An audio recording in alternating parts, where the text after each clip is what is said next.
Isa ka bang business owner? Ito yung isang skill na dapat matutunan mo.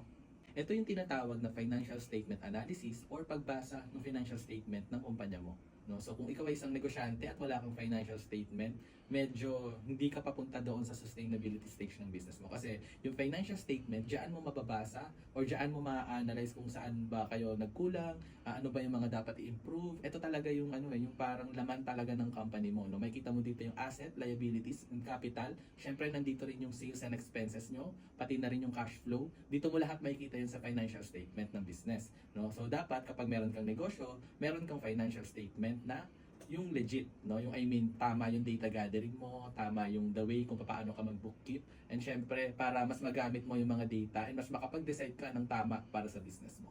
Importante rin malaman no dun sa financial statement natin yung mga ratios na ginagamit natin, na yung asset ko ba tama yung ratio sa liabilities, ano ba yung industry standard na mga ratios na to. Dapat alam din natin yun, no? Kasi kapag ka nasa sustainability stage tayo, yung 3 years papuntang 5 years yung business mo, 'di ba? Meron kasi silang tinatawag na mahirap pa abutin ng 5 years yung business mo. O hindi naman kaya ang taas-taas ng sales mo pero lagi kang nangangamba na paano kaya to, masusustain ko ba to?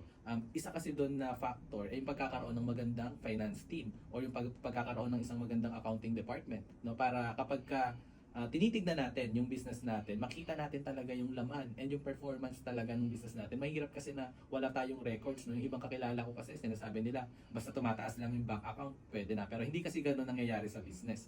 Dapat talaga, alam mo yung every detail ng lumalabas or pumapasok sa business mo, pati na rin yung mga income, expenses, yung cash flow, sobrang importante. Kaya dapat, as a business owner, dapat marunong tayong magbasa ng financial statement or dapat meron tayong financial statement.